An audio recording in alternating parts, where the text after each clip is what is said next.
मोहम्मद कहते हैं हम मरने के बाद मिट्टी होंगे और फिर हिसाब देंगे। अरे हम सरदार हैं, हमारा हिसाब कौन ले सकता है। ये बात है इनकार की, मक्का के उन सरदारों की जो अपनी ताकत और अपनी बनावट के नशे में अंधे हो चुके थे। लेकिन खालिक़े कायनात ने इन मामूली से जैतून और अंजीर की कसम क्यों खाई? आखिर इनमें क्या राज छुपा है? ये बात है सूरत तीन की। वत्तीनी वज़्ज़ैतूनी वतूर सीनीन। मदरसों में और नमाजों में हम सब ये सूरत रिट तो लेते हैं, लेकिन जिंदगी में ऐसे मौके बहुत कम आते हैं जब कोई बताता है कि असल में सूरा 3 हमारी सेल्फ वर्थ की कहानी है। मैं बेकार हूँ, मेरी कोई वैल्यू नहीं, काश मैं पैदा ही ना होता। ये बात है उस भूल की। अल्लाह ने इंसान को बेस्ट वर्जन बनाया था, लेकिन आज वो खुद को वर्थलेस समझ रहा है। क्यों अल्लाह ने 1400 साल पहले अंजीर, जैतून और तौरे सीना की कसम खाकर इंसान को झंझोड़ा था? मक्का के लोग किस गलत फहमी में थे और आज मेरी और आपकी डिप्रेशन वाली जिंदगी में इस सूरत का क्या काम है, जानेंगे इस वीडियो में। चलें शुरू करते हैं। मोहम्मद कहते हैं मरने के बाद उठाए जाएंगे और हिसाब होगा। अरे भाई ऐसा कैसे हो सकता है। ये बात है उस दौर की जब इंसान को अपनी फिजिकल परफेक्शन पर बहुत नाज था। स्कॉलर्स कहते हैं कि मक्का के लोग मरने के बाद जी उठने को नामुमकिन समझते थे। उनका सवाल था कि इतना कम्प्लेक्स इंसान जब खत्म हो गया तो वापस कैसे बनेगा। और सबसे बड़ी बात, वो समझते थे कि हम अमीर हैं, हम सरदार हैं, हम ही कामयाब हैं। अगर कोई हिसाब नहीं होना तो फिर मुझ जैसे कमजोर और अबू जहल जैसे जालिम में क्या फर्क रह गया? क्या हम सब मट्टी में मिलकर बराबर हो जाएंगे? फिर इंसाफ कहाँ है? यही वो सवाल था जिसने इंसानियत को परेशान किया हुआ था। अगर आखिरत नहीं है तो इंसान और जानवर में क्या फर्क है? जानवर भी खाता है, सोता है और मर जाता है। अगर इंसान का भी यही एंड है तो फिर इंसान ये अशरफुल मखलूकात कैसे हुआ? इस कंफ्यूजन को दूर करने के लिए और मक्का वालों के इस घमंड को तोड़ने के लिए अल्लाह ने सूरत 3 नाजिल फरमाई। लेकिन अल्लाह ने बात शुरू करने से पहले इन 3 जगहों की कसम क्यों खाई? अंजीर, जैतून, तौर सीना, क्या कनेक्शन है? बहुत गहरा कनेक्शन है। डॉक्टर इसरार अहमद अपनी तफसीर में फरमाते हैं कि अल्लाह ने यहाँ इंसानी हिदायत की तारीख की कसम खाई है। पहली आयत जिसमें इशारा है शाम और फलस्तीन की तरफ, जहाँ हजरत ईसा और बेशुमार नबी आए। दूसरी आयत जिसमें इशारा है माउंट सीना की तरफ, जहाँ हजरत मूसा को शरीयत मिली।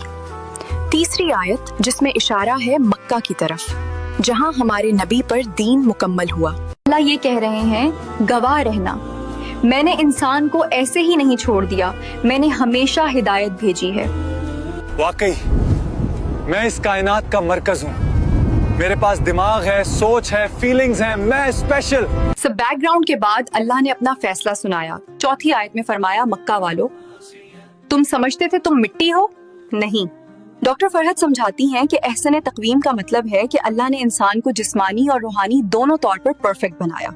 जानवर का सर झुका हुआ है, उसका मकसद पेट भरना है। इंसान का सर उठा हुआ है, उसका मकसद अपने रब को पहचानना है। मुझे और चाहिए पैसा, ताकत, मुझे किसी की परवाह नहीं, मैं ही खुदा हूँ। लेकिन यहाँ आता है वो ट्विस्ट जिसने मक्का वालों को हिला दिया। अल्लाह ने फरमाया, अगर तुमने ईमान और आखिरत का इनकार किया तो हम तुम्हें पुस्तरीन कर देंगे। मक्का के कुफ्फार यही तो कर रहे थे। वो नजर आने में अमीर थे, लेकिन उनकी हरकतें जानवरों से बदतर थीं। बेटियों को जिंदा दफनाना, कमजोरों को सताना। क्या इंसाफ होगा? क्या जुल्म करने वाला और सब्र करने वाला बराबर हो सकता है? नहीं, मेरा दिल नहीं मानता। इसलिए ये सूरत नाजिल हुई, ये बताने के लिए कि क्या अल्लाह सबसे बड़ा हाकिम नहीं? मक्का वालों का इनकार दरअसल इंसाफ का इनकार था। ये सूरत एक रिमाइंडर थी कि तुम्हारी परफेक्शन तुम्हारी बॉडी में नहीं, तुम्हारे किरदार में है। अगर किरदार गया तो तुम खत्म। तो चलिए अब इस अजीम सूरत को समझते हैं, सिर्फ तर्जुमा नहीं बल्कि इसके असल मैसेज को। या अल्लाह, कसम खाने के लिए अंजीर और जैतून, क्या ये सिर्फ फल हैं या इनके पीछे कोई बड़ा राज है? सबसे पहली आयत में अल्लाह फरमाते हैं, कसम है अंजीर की اور زیتون کی۔ والتين والزيتون یہاں اللہ صرف کھانے کی چیزوں کی قسم نہیں کھا رہے۔ ڈاکٹر اسرار احمد فرماتے ہیں کہ قرآن میں جب کسی پھل کی قسم کھائی جاتی ہے تو اکثر مراد وہ علاقہ ہوتا ہے جہاں وہ پھل سب سے زیادہ پایا جاتا ہے۔ انجیر اور زیتون کی سب سے بڑی کھیتی شام اور فلسطین میں ہوتی ہے۔ یہ وہ زمین ہے جہاں حضرت ابراہیم سے لے کر حضرت عیسیٰ تک ہزاروں پیغمبر آئے۔ اللہ یاد دلا رہے ہیں کہ میں نے تجھے اکیلا نہیں چھوڑا، میں نے فلسطین کی زمین سے ہدایت کا سورج نکالا تھا۔ یہ وہ جگہ ہے جہاں اللہ کی آواز گونجی تھی، جہاں حضرت موسیٰ کو قانون ملا تھا۔ پھر دوسری آیت میں اللہ فرماتے ہیں اور قسم ہے طور سینا کی۔ وطور سینین یہ وہ مقام ہے جہاں اللہ نے حضرت موسیٰ سے ڈائریکٹ کلام کیا اور انہیں تورات دی۔ پہلی آیت میں روحانیت تھی، یہاں شریعت ہے۔ مفسرین سمجھاتے ہیں کہ طور سینا پر انسان کو رہنے کے رولز اینڈ ریگولیشنز دیے گئے تھے۔ اللہ بتا رہے ہیں کہ انسان کو احسن تقویم بننے کے لیے صرف اچھی فیلنگز نہیں بلکہ ڈسپلن اور قانون کی بھی ضرورت ہوتی ہے۔ اس کے بعد تیسری آیت میں اللہ فرماتے ہیں اور قسم ہے اس امن والے شہر کی۔ وهذا البلد الأمين یہ تیسری لوکیشن ہے مکہ مکرمہ۔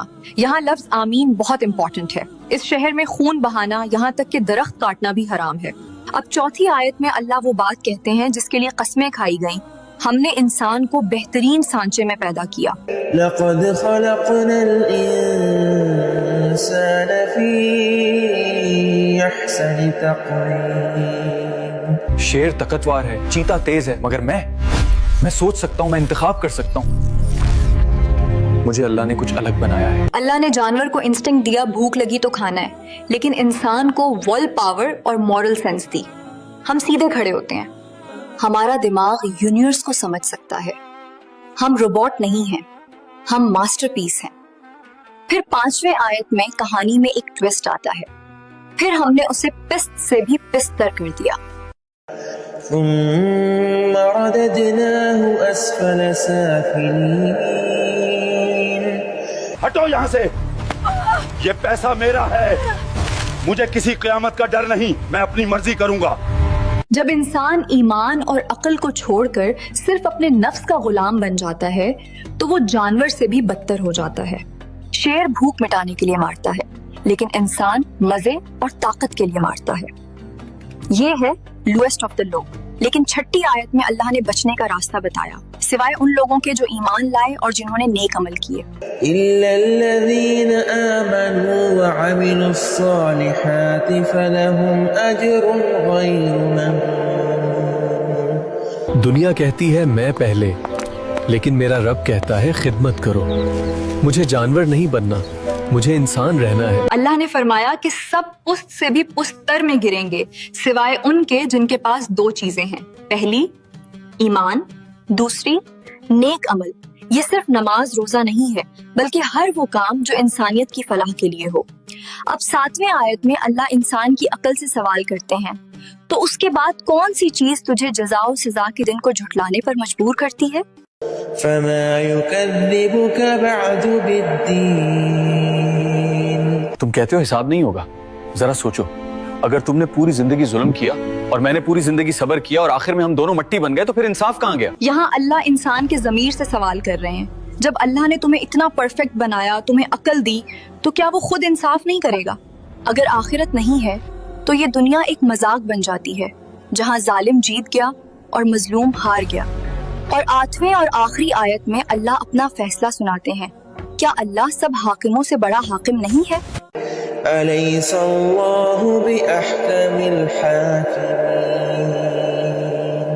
دنیا کے ججز غلطی کر سکتے ہیں، رشوت لے سکتے ہیں، لیکن اللہ وہ دلوں کے راز جانتا ہے، اس کا فیصلہ فائنل ہے۔ اور اس لیے رسول اللہ نے ہمیں سکھایا کہ جب یہ آیت سنو تو خاموش مت رہو، گواہی دو، کہو کیوں نہیں، اپنے رب کے انصاف پر یقین رکھو۔